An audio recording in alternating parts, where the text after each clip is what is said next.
Boa noite a todos, sejam todos bem-vindos a mais um encontro virtual do Lar Irmã Zarabatana. Eu sou médium colaboradora da casa, meu nome é Marina Korn. Hoje vamos conversar sobre o tema desencarne na infância. Morremos antes do tempo?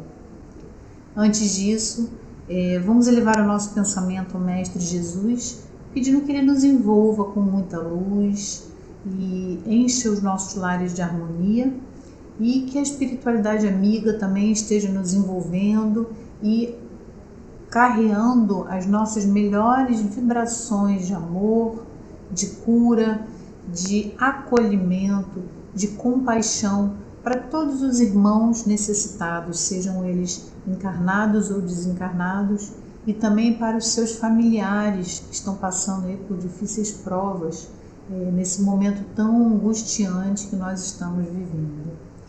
Que as nossas melhores vibrações possam chegar até eles e aquecer os corações desses irmãos. Que assim seja, graças a Deus. Bom, meus irmãos, hoje a gente vai conversar um pouquinho sobre esse tema e trazer exemplos também do nosso cotidiano aqui para ilustrar o nosso bate-papo, tá? Antes de eu iniciar a nossa reflexão, eu vou tirar o meu rostinho de tela e no final eu volto, mas vou permanecer aqui conectado para que vocês possam acompanhar junto comigo, ter melhor visibilidade aqui dos slides e acompanhar a leitura, ok? Então vamos lá? Bom, vamos começar falando desse tema sobre a perda de entes queridos, trazendo aqui o Evangelho segundo o Espiritismo. Ele dedica um capítulo exclusivamente para esse tema, né? Que fala não só da perda dos entes queridos, mas também sobre mortes prematuras. E ele cita: nada se faz sem uma finalidade inteligente, e o que acontece tem sua razão de ser. Ou seja, nada acontece por acaso, né? Quando ele cita aqui em mortes prematuras, é muito difícil para nós aceitarmos que uma criança desencarne tão jovem, tão cedo, né?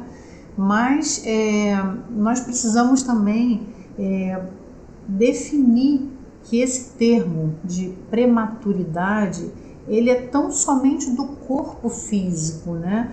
Porque o espírito, ele já experienciou outras vidas anteriores. É um espírito antigo, que já tem uma bagagem espiritual. Então, quando a gente fala aqui de morte prematura, a gente está se referindo tão somente à idade do corpo físico, do veículo carnal, tá? E ele diz aqui, Allan Kardec nos ensina ainda que aquele que morre na flor da idade não é vítima da fatalidade, pois Deus julga que não lhe será útil permanecer maior tempo na terra. Ou seja, aquele tempo em que esse espírito permaneceu aqui reencarnado no plano físico é o tempo suficiente para essa etapa evolutiva desse espírito, tá? Na obra de André Luiz, No Mundo Maior, eu não sei se vocês tiveram a oportunidade de ler, mas por uma misericórdia divina, a espiritualidade providencia o apressamento do desencarne do Fabrício, antes que ele enlouquecesse por completo, né? E então, através de ações magnéticas, a equipe lá de Caldeirado, ele preparou lá uma calcificação das veias do Fabrício e acabou gerando uma trombose e que levou ao seu desencarne, porque foi julgado que ele não seria útil que ele permanecesse um tempo maior na Terra. Ok? Então, às vezes, isso ocorre ou por merecimento dele, ou às vezes por merecimento da própria família. Livro dos Espíritos, capítulo 4, traz para a gente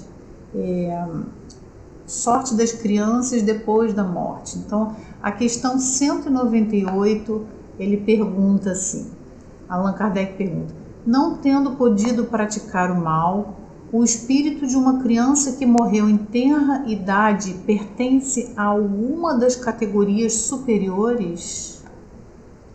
E aí os espíritos respondem: Se não fez o mal, igualmente não fez o bem, e Deus não isenta das provas que tenha de padecer. Aqui, Allan Kardec questiona o porquê de uma criança desencarnar, já que essa criança sequer teve tempo de praticar o mal a alguém, e se isso significa que esse espírito seja um espírito evoluído, tá? Mas vamos lá. Novamente citando que nós não podemos esquecer que quando nos referimos a uma criança que é um espírito antigo que animava aquele corpinho com uma bagagem de vidas anteriores, com inúmeros erros e acertos nas vidas pretéritas. Nós, espíritas, não podemos fechar os olhos para essas reencarnações anteriores, tá? Nós não podemos olhar somente a última vida da criança. Se um determinado espírito, embora ele tenha desencarnado precocemente, ainda na sua infância, e jamais tenha praticado o mal nessa vida, se ele tiver provas e expiações para enfrentar, elas serão enfrentadas. Porque tudo aquilo que um espírito precisa passar para a sua evolução, ele vai passar. Tanto na fase infantil, quanto na fase adulta, tanto no plano físico, quanto no plano espiritual. Tá? E ele continua, se for um espírito puro, não é pelo fato de ter animado apenas uma criança, mas porque já progredira até a pureza. Então não é o fato de uma criança ter desencarnado em tenra idade que garante que ela pertença ao reino dos anjos, né? Como muitas pessoas pensam. Nós nos tornamos espíritos evoluídos em função das nossas atitudes construtivas. Quer dizer, conforme a gente pratica cada vez mais o bem, o amor ao próximo, a caridade, e conforme a gente também evita, né, se afasta das más atitudes que contrariam as leis divinas. Questão 199, ainda no Livro dos Espíritos. Allan Kardec pergunta, por que tão frequentemente a vida se interrompe na infância? A curta duração da vida da criança pode representar para o espírito que o animava o complemento de existência precedentemente interrompida antes do momento que devera terminar, e sua morte, também não raro, constitui provação ou expiação para os pais. Então aqui ele sinaliza já dois motivos, ou esse espírito veio para complementar uma jornada ou como prova e expiação. Vamos entender um pouquinho melhor sobre isso. No caso de uma existência interrompida, seja por um suicídio consciente ou até mesmo um suicídio inconsciente, quer dizer, uma pessoa que vive desregrada, de abuso, sem se preocupar com o seu corpo físico, né, que é o veículo da sua existência, acaba proporcionando um desgaste antecipado dos seus órgãos, um desgaste acelerado do seu fluido vital. Então, ou seja pelo consumo de drogas, ou seja pelo excesso de álcool, enfim, qualquer ato que tenha proporcionado um desencarne antecipado, pode esse espírito retornar aqui para o plano terrestre, exatamente para permanecer no plano físico somente pelo tempo que faltou nessa vida pregressa, ok? Ou ainda, pode um espírito aceitar reencarnar numa curta jornada, a gente está aqui falando de crianças, né, na infância, para que os pais possam passar por uma aprovação ou por uma expiação, tá? E é possível também, é comum, que essa prova ou essa expiação seja comum para todos os envolvidos, inclusive para a própria criança que desencarnou, tá? Ou ela está vindo com essa missão de proporcionar essa prova ou essa expiação para os pais, ou essa prova e essa expiação também faz parte da sua jornada evolutiva.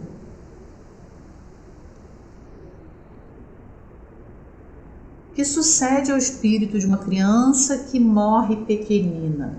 Ela recomeça outra existência. Como a gente viu ali na questão 198, a não ser que ela já seja um espírito puro, que não tenha mais a necessidade de reencarnar. Caso contrário, ela vai continuar a sua jornada evolutiva e vai recomeçar uma outra existência. Ok?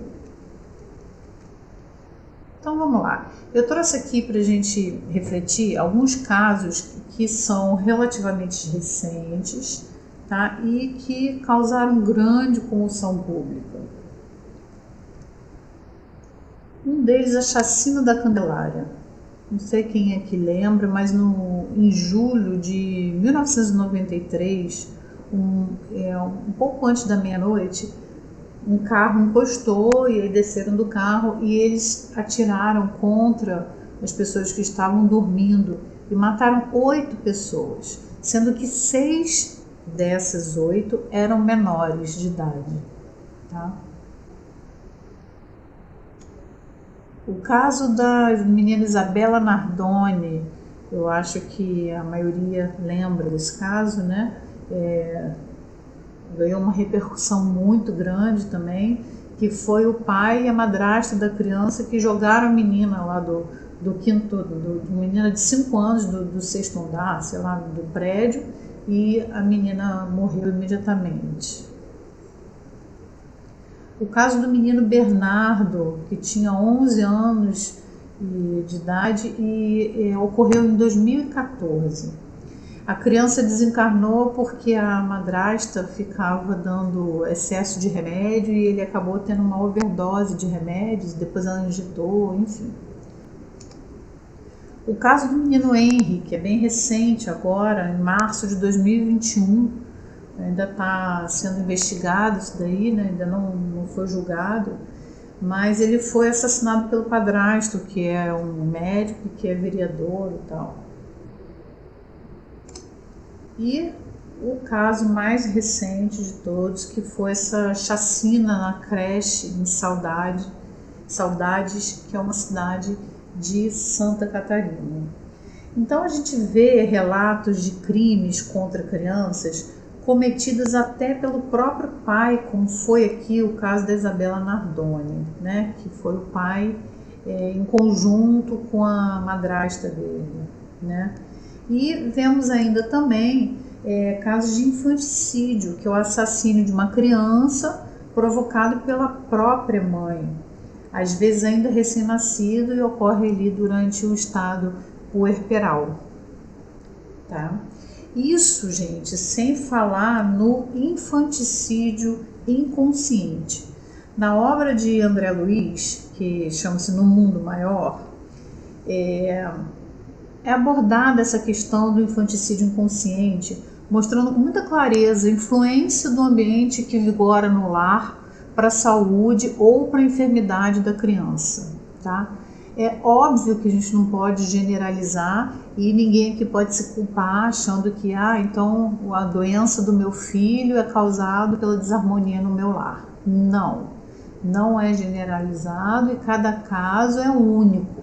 No entanto, vale aqui essa reflexão. O livro traz para a gente essa abordagem em que havia um desentendimento entre os pais e isso acabava impactando na saúde, na enfermidade, desenvolvendo uma enfermidade na criança. E eles denominam isso como infanticídio inconsciente, tá? Onde não existe a intenção direta, mas acaba acontecendo a morte da criança em função dessas atitudes aí da mãe. No Livro dos Espíritos tem questão 891, dentro do capítulo Amor Filial, Amor Materno e Filial, ela diz, ele pergunta assim, estando em a natureza o amor materno, como é que há mães que odeiam os filhos, e não raro desde a infância desses? Às vezes é uma prova que o espírito do filho escolheu, ou uma expiação, se aconteceu ter sido mau pai, ou mãe perversa, ou mau filho noutra existência.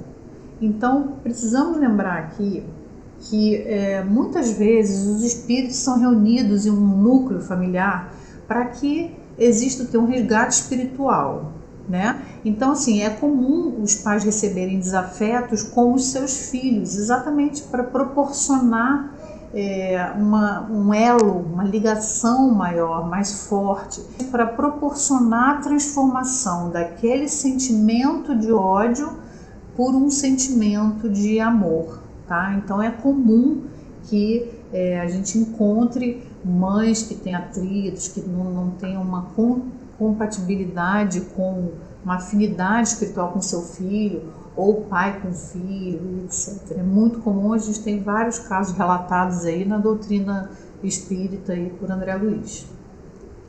Então o amor de mãe é uma conquista espiritual, ok? E isso faz parte também da jornada evolutiva. Agora vamos lá, vamos fazer uma reflexão aqui sobre essa chacina na creche em Saudades, porque envolveu 3 crianças e 2 adultos, né, que eram, acho que era a professora e a funcionária da creche, né. A doutrina espírita nos ensina que, independente da lei de causa e efeito, nós nascemos para fazer o bem, tá? No livro de André Luiz, Evolução em 2 Mundos, ele diz: ninguém nasce destinado ao mal, porque semelhante disposição derrogaria os fundamentos do bem eterno sobre os quais se levanta a obra de Deus. Então, nós nascemos, reencarnamos exclusivamente para fazer o bem. Ninguém nasce predestinado a fazer o mal, ninguém nasce predestinado a cometer um crime, assim como ninguém nasce para ser assassinado, tá? Então, isso não quer dizer que a curta jornada no plano físico não tivesse prevista para aqueles envolvidos, mas não existia previsão que o desencarne desses envolvidos, dessas 3 crianças e os 2 adultos, as 2 professoras, ocorreria através de um crime brutal, ok?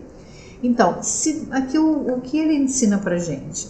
Se por acaso Deus permitisse que os espíritos reencarnassem com uma missão, por exemplo, de cometer um crime, como o de homicídio, não havia nenhuma sanção para esse espírito, porque a sua atitude estaria totalmente legitimada pela vontade de Deus, compreende? Ninguém nasce para praticar o mal, e isso só ocorre por quê? Porque nós somos dotados do livre-arbítrio. Esse é o primeiro ponto, e é um ponto muito importante que a gente não pode esquecer e deixar de falar, tá? Além disso, é importante a gente falar também sobre a lei de causa e efeito, tá?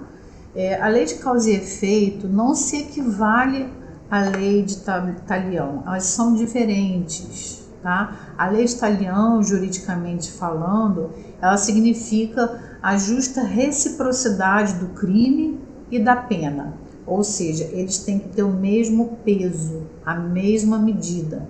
É o famoso ditado, né? Olho por olho, dente por dente.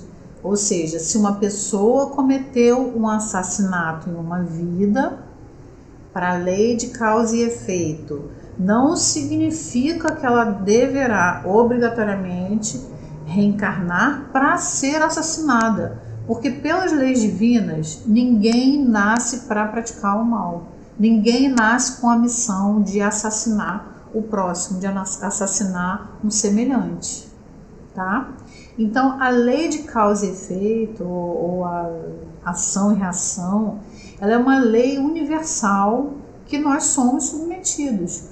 Toda vez que nós agimos em relação ao nosso semelhante, nós provocamos diretamente uma ação sobre ele. Então, automaticamente haverá uma consequência, ou um efeito, ou uma reação. Quer dizer, para cada desvio nosso, haverá um reajuste, ok? E essa reação, ela nem sempre virá da própria pessoa que foi afetada por nós. ela pode simplesmente ser provocada durante a nossa jornada aqui no plano terrestre.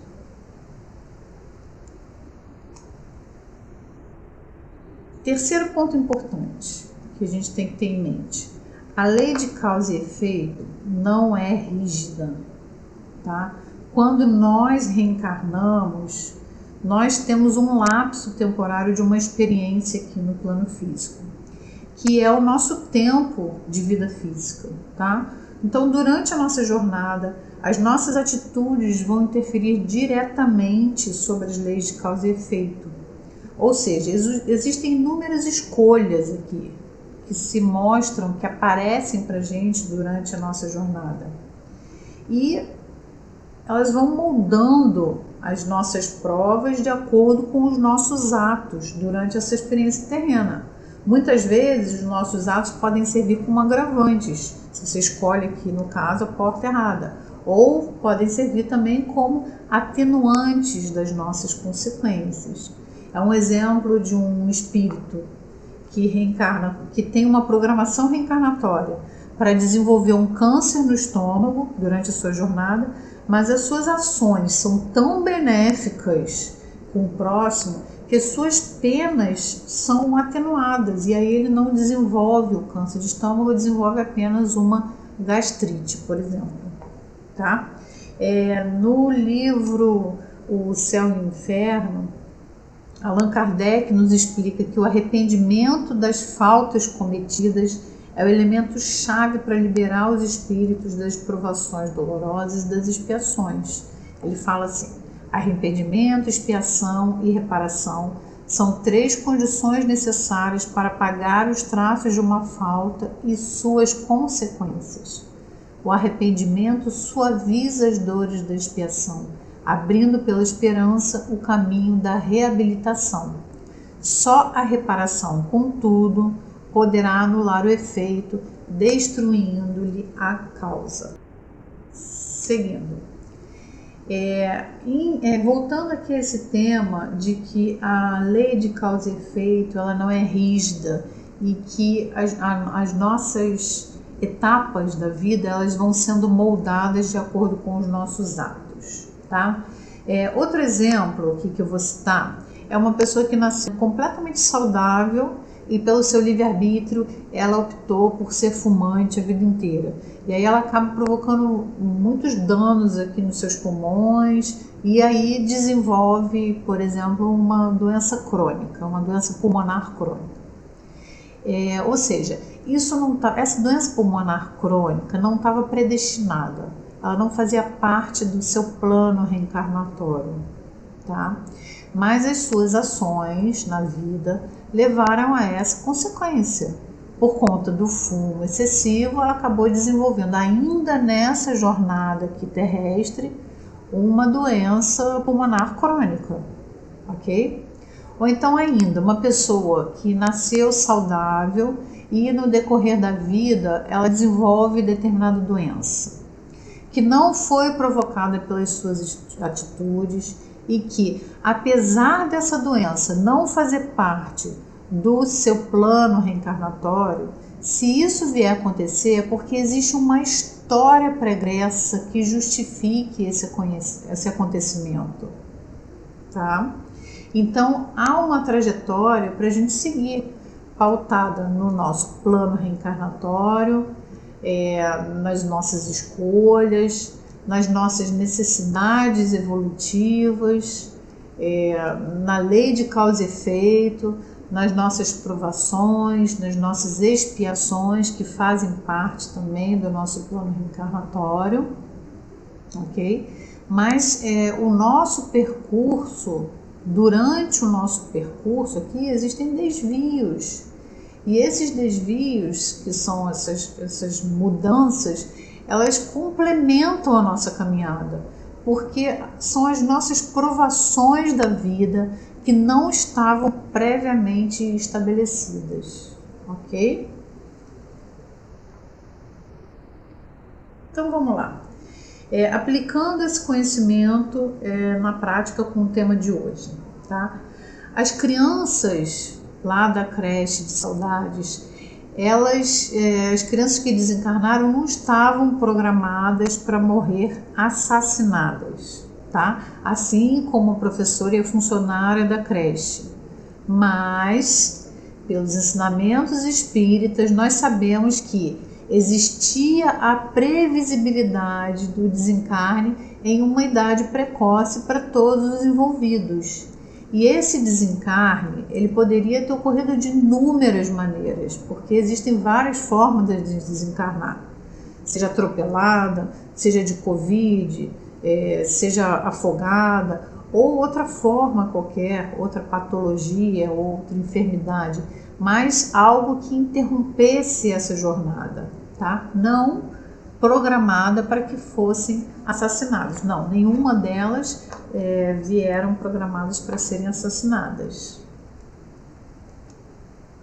E aí, o que acontece é que os pais e os familiares dessas crianças, né, e dos adultos também, todos os envolvidos, eles sofrem muito com isso.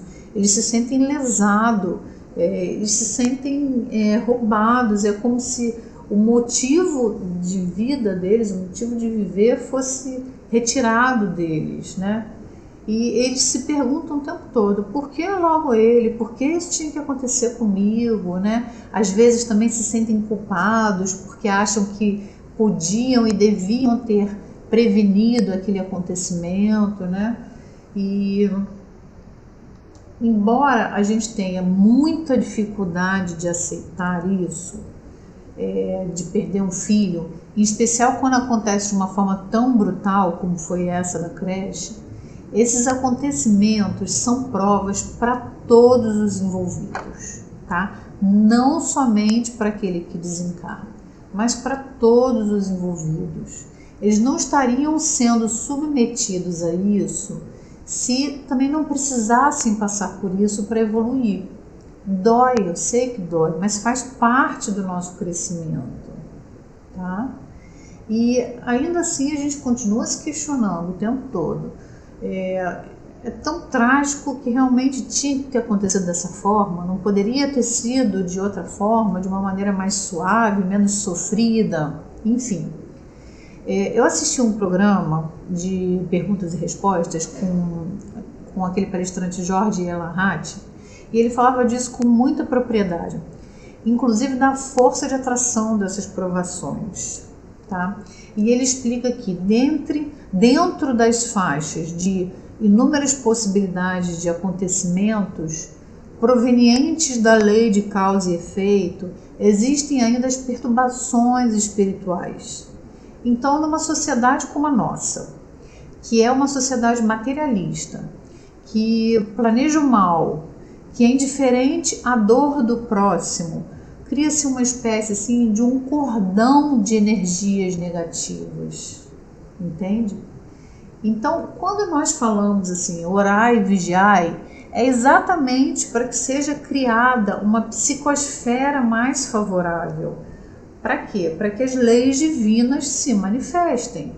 Porque numa sociedade mais harmônica e equilibrada, espiritualmente falando, ainda que a gente esteja submetido a uma lei de causa e efeito, os espíritos influenciadores, os obsessores, eles têm mais dificuldade de atuar e muitas vezes isso evita essa atração desses trágicos acontecimentos, né? Então nós experimentamos um peso mais suave da lei de causa e efeito, tá?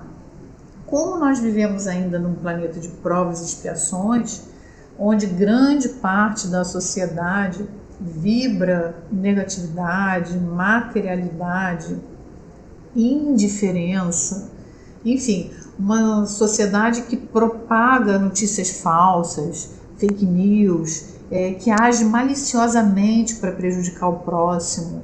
Isso só cria uma psicosfera ainda mais pesada, que atrai esses espíritos perturbadores e que acessam aí a mente desequilibradas, né? Mais desequilibradas e que acabam cometendo esse tipo de atrocidade, tá? Quando uma pessoa vibra intensamente, o medo de assalto, por exemplo, ela atrai vibratoriamente, por sintonia, por afinidade, outra pessoa que saiu de casa exatamente com a intenção de assaltar alguém, tá? Vocês conseguem compreender essa questão? Interfere diretamente, é a força atrativa. Isso também funciona com a atração dos acontecimentos que vão servir como provações nas nossas vidas. Existem forças magnéticas na lei de causa e efeito que muitas vezes fogem da nossa compreensão, mas que atuam diretamente sobre nós. Então, o desequilíbrio do agressor, somado ao desequilíbrio da nossa sociedade, que atualmente está mais acentuado pelo medo, pela angústia, pela insatisfação, pela tristeza da perda dos entes queridos, enfim, esse desequilíbrio nosso acaba favorecendo esse tipo de acontecimento.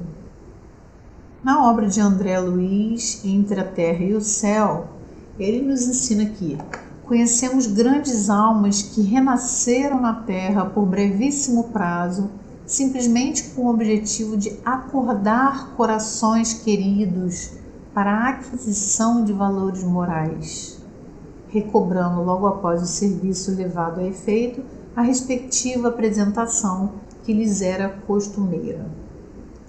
Nós não sabemos se esses bebês que desencarnaram, se eles estão aqui nessas condições, mas muitas pessoas envolvidas aqui nesse fato, os familiares, etc., eles estão em um processo de expiação.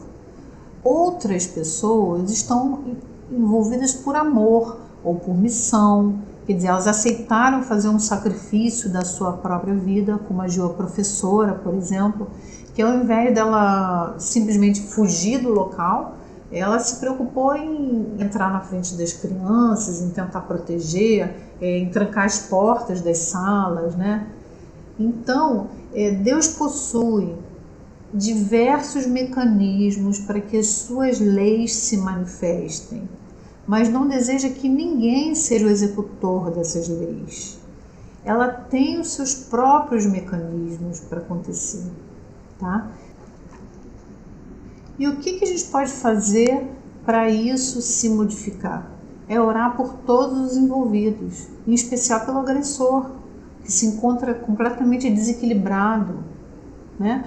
Pelos familiares dele, né? Para quê? Para que a psicosfera terrestre fique menos favorável para esses acontecimentos, né? É importante falar aqui que nós não devemos julgar o agressor e o fato ocorrido, porque existe uma família por trás desse rapaz que cometeu o crime, se questionando por que isso aconteceu, o que aconteceu, onde eles falharam para deixar isso acontecer, né?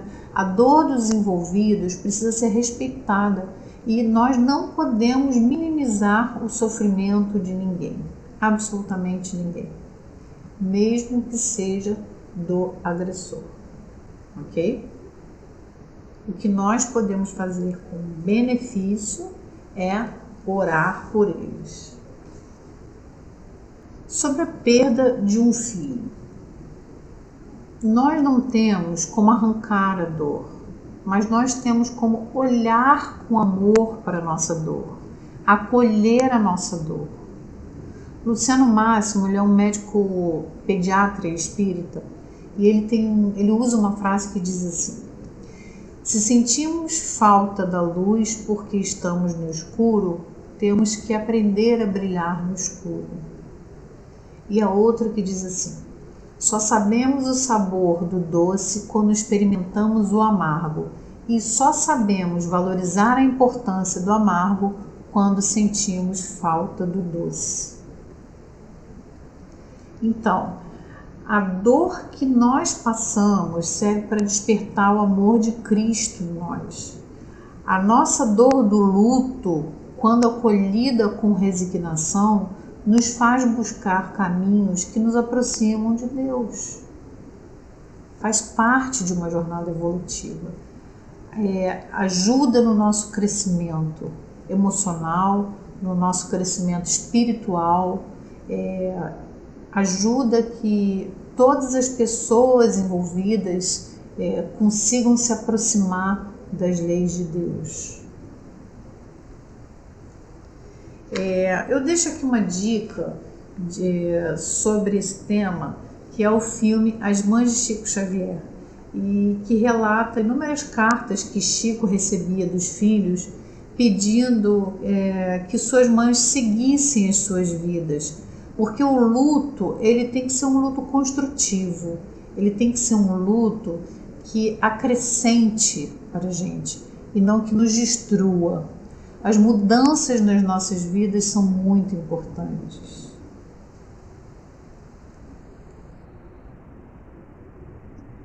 E eu finalizo aqui com um recado para as mães e para os pais que porventura passaram pela perda de um filho, seja na infância, seja na adolescência ou ainda na fase adulta, tá? Vamos tentar mudar o olhar dessa perda para suavizar o peso da dor. A gente tem que tentar olhar a dor da perda como sendo uma necessidade para a evolução e valorizar as mães pela disponibilidade em receber esse filho em seu ventre, colaborar para essa etapa evolutiva de todos os envolvidos, tá? Deus, em sua infinita misericórdia, Ele permitiu que esse espírito, que precisava passar por essa curta jornada no plano físico, viesse em seus braços, recebesse o seu amor, o seu aconchego, o seu carinho. Então isso significa que Ele confia em você. A alegria da gente ter convivido com esse espírito, com esse filho, ainda que por pouco tempo, pode superar a dor de o ter perdido. Então vamos levar essa mensagem para as nossas vidas, para preencher o vazio dos nossos corações.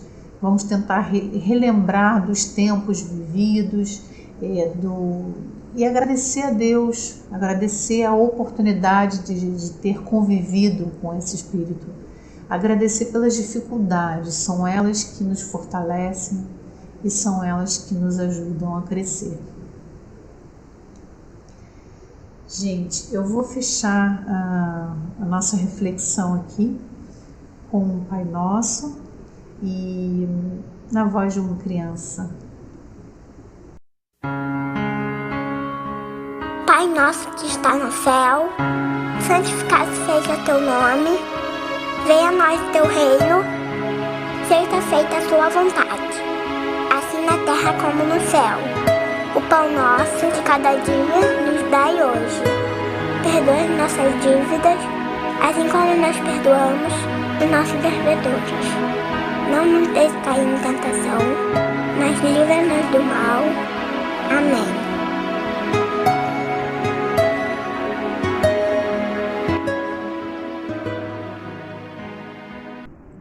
Gente, eu agradeço a companhia, agradeço a atenção, me despeço de vocês aqui, depois dessa prece linda, deixando um beijo no coração de cada um e que Irmã Zarabatana e toda a sua falange espiritual, o Mestre Jesus, esteja nos guiando, nos abençoando e que Deus esteja sempre nos protegendo e nos iluminando. Que assim seja, graças a Deus. Gratidão.